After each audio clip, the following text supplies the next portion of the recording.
وأدخله الجنة وأعذه من عذاب القبر وفتنته ومن عذاب النار.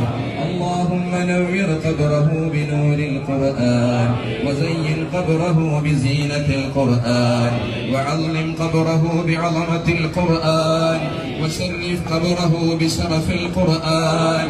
اللهم ألبسه من لباس الجنة وأفرشه من മരിക്കാനുള്ളവരാണെന്നൊരു ചിന്ത ഓരോ അമലുകളിലും നമ്മുടെ മനസ്സിലും നമ്മുടെ ശരീരത്തിലും നമ്മുടെ വാക്കിലും നമ്മുടെ പ്രവൃത്തിയിലും വെളിവാകണം. എപ്പോഴും ആകാമല്ലോ മരണം. അതിനൊരു ഡേറ്റ് തന്നെ അള്ളാഹു നിശ്ചയിച്ചു തന്നിട്ടില്ലല്ലോ. റബ്ബിന്റെ അടുക്കലുണ്ടല്ലോ അതിന്റെ ഖളാ. അള്ളാഹു എപ്പോഴാണെങ്കിലും നമുക്കത് ഖൈറാക്കി തരട്ടെ. എപ്പോഴാണെങ്കിലും വിടവാങ്ങണം.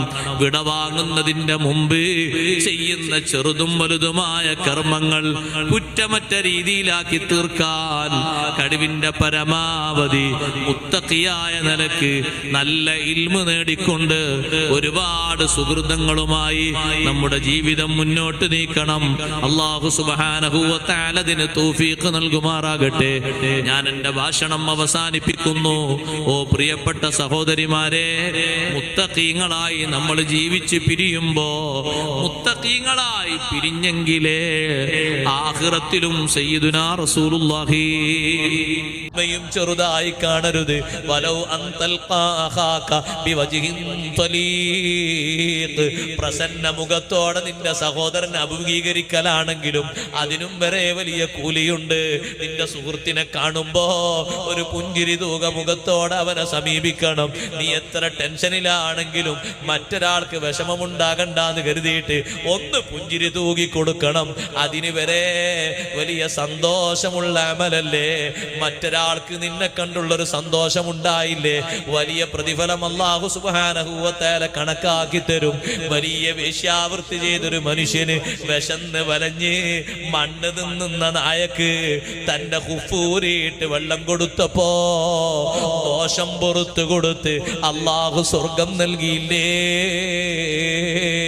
ചെറിയ ഒരു സുഹൃതമാണെന്ന് കരുതിയിട്ട് തള്ളിക്കളയാമോ? ഇല്ലേ, ഇല്ല.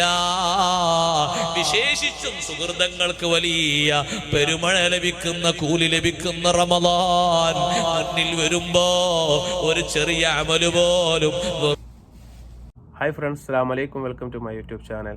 അപ്പോൾ വളരെ വേദനാജനകമായ ഒരു ദിവസമായിരുന്നു ഈ കഴിഞ്ഞു പോയത്. ഇസ്ലാമിൻ്റെ ഭരണഘടന എന്നറിയപ്പെടുന്ന ഖുർആൻ ഹാഫിളായ മസ്ഊദ് സഖാഫി ഗൂഡല്ലൂർ നമ്മെ വിട്ട് പിരിഞ്ഞിരിക്കുകയാണ്. അല്ലാഹു സുബ്ഹാനഹു വ തആല അദ്ദേഹത്തിൻ്റെ കബറിടം സ്വർഗ്ഗപ്പൂന്തോപ്പാക്കി മാറ്റിക്കൊടുക്കുമാറാകട്ടെ. വിശുദ്ധ ഖുർആൻ്റെ ആശയ ഗാംഭീര്യം ഒട്ടും ചോരാത്ത രീതിയിൽ സാധാരണക്കാർക്ക് മനസ്സിലാവുന്ന രീതിയിലുള്ള ആശയവിനിമയം കൊണ്ട് പ്രശസ്തനായിരുന്നു മസ്ഊദ് സഖാഫി. വ്യത്യസ്തമായ തൻ്റെ മതപ്രഭാഷണ ശൈലി കൊണ്ട് ആയിരങ്ങൾക്ക് പരിവർത്തനം നൽകിയ ഒരു ഉസ്താദായിരുന്നു സഖാഫി. സാധാരണക്കാർക്ക് മനസ്സിലാവുന്ന രീതിയിലായിരുന്നു അദ്ദേഹത്തിൻ്റെ എല്ലാ മതപ്രഭാഷണ രീതികളും. സമീപകാലത്ത് ഇസ്ലാമിക മതപ്രഭാഷണ സ്റ്റേജുകളിലെ നിറസാന്നിധ്യമായിരുന്നു അദ്ദേഹം. സാധാരണക്കാർക്ക് അല്ലെങ്കിൽ തന്നെ കേൾക്കാൻ വരുന്ന ആൾക്കാർക്ക് ഒരു മിനിറ്റ് പോലും ചോർന്നു പോകാത്ത രീതിയിൽ ആശയങ്ങൾ പകർന്നു നൽകുന്നതിൽ ഉസ്താദ് വളരെ വലിയ ഒരു ശ്രദ്ധ പതിപ്പിച്ചിരുന്നു.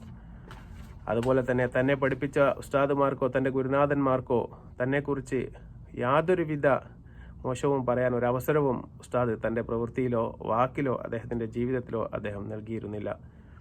കർമ്മവയിൽ സജീവമായ കാലത്ത് തന്നെ അദ്ദേഹം പടച്ചോൻ്റെ വിളിക്ക് ഉത്തരം നൽകി യാത്രയായിരിക്കുകയാണ്.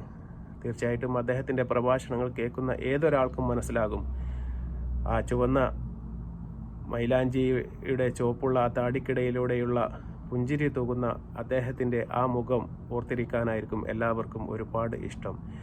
തീർച്ചയായിട്ടും ഇസ്ലാമിൻ്റെ പ്രബോധന രംഗത്തും അതുപോലെ തന്നെ മതപ്രഭാഷണ രംഗത്തും അദ്ദേഹം കാഴ്ചവെച്ച ഒരുപാട് പ്രസംഗങ്ങൾ തീർച്ചയായിട്ടും ഇന്ന് എടുത്തു കാണിക്കാൻ വേണ്ടി ഒരുപാടുണ്ട്. അതിലേറ്റവും പ്രധാനപ്പെട്ട ഒന്നാണ് ഞാൻ ഇപ്പം ആദ്യം തന്നെ നിങ്ങളുടെ മുന്നിലേക്ക് എത്തിച്ചത്. അദ്ദേഹം പറയുന്നുണ്ട്, വേശ്യയായ ഒരു മനുഷ്യൻ വിശന്ന് വലഞ്ഞ ഒരു നായക്ക് വെള്ളം കൊടുത്തതുകൊണ്ട് പടച്ച തമ്പുരാൻ അദ്ദേഹത്തിൻ്റെ എല്ലാ പാപങ്ങളും പുറത്തു കൊടുത്ത് അദ്ദേഹത്തിന് സ്വർഗം കൊടുത്തു എന്നുള്ള അദ്ദേഹത്തിൻ്റെ ആ പ്രസംഗവും, അതുപോലെ തന്നെ നമ്മളേതൊരു വ്യക്തിയോടാണെങ്കിലും ഒരു പുഞ്ചിരി കൊണ്ട് അദ്ദേഹത്തെ നേരിടണമെന്നാണ് അദ്ദേഹം പറയുന്നത്. അതും വലിയ ഒരു ഇബാദത്താണ്. അതിന് പടച്ച തമ്പുരാൻ അർഹിക്കുന്ന പ്രതിഫലം നമുക്ക് തരും എന്ന് ഉസ്താദ് പറയുന്നുണ്ട്. ഏതൊരു വിഷമഘട്ടത്തിലും കണ്ണീർ തൂക്കി പ്രസംഗിക്കുന്ന സമയത്താണെങ്കിലും ആ മുഖത്തൊരു പുഞ്ചിരി നമുക്ക് കാണാൻ വേണ്ടി സാധിക്കും. ആ ഉസ്താദിൻ്റെ പ്രഭാഷണ വേദികൾ എല്ലാം തന്നെ നിറസാന്നിധ്യമായിരുന്നു. 2 മണിക്കൂർ ഉസ്താദ് ക്ലാസ് എടുക്കുകയാണെങ്കിൽ തീർച്ചയായിട്ടും പരിശുദ്ധ ഖുർആൻ്റെ ആശയങ്ങൾ ഉയർത്തിപ്പിടിച്ചുകൊണ്ട് ആ മനുഷ്യരെ 2 മണിക്കൂറും അവിടെ തന്നെ പിടിച്ചു നിർത്താനുള്ള എല്ലാവിധ ഭാഷാശൈലിയും അതുപോലെ തന്നെ പ്രവർത്തന രീതിയുമായിരുന്നു അദ്ദേഹത്തിൻ്റെ. സംഘടനാ രംഗത്തും അതുപോലെ തന്നെ മതപ്രബോധന രംഗത്തും അദ്ദേഹം കാഴ്ചവെച്ച എല്ലാ ആശയങ്ങളും എന്നും ഇവിടെ നിലനിൽക്കുക തന്നെ ചെയ്യും. അദ്ദേഹത്തിൻ്റെ കബറിടം പടച്ച തമ്പുരാൻ വിശാലമാക്കി കൊടുക്കട്ടെ. അതുപോലെ തന്നെ ജന്നാത്തുൽ ഫിർദൗസിൽ ഒന്നിച്ച് കൂട്ടുന്നവരുടെ കൂട്ടത്തിൽ നമ്മെയും ഉസ്താദിനെയും പടച്ച തമ്പുരാൻ ഒന്നിച്ച് ചേർക്കുമാറാകട്ടെ എന്ന് മാത്രം പ്രാർത്ഥിച്ചുകൊണ്ട് തീർച്ചയായിട്ടും വീണ്ടും നല്ലൊരു വീഡിയോയുമായി വരുന്നതുവരെ എല്ലാവർക്കും അസ്സലാമു അലൈക്കും വറഹ്മത്തുള്ളാഹി വബറകാതുഹു.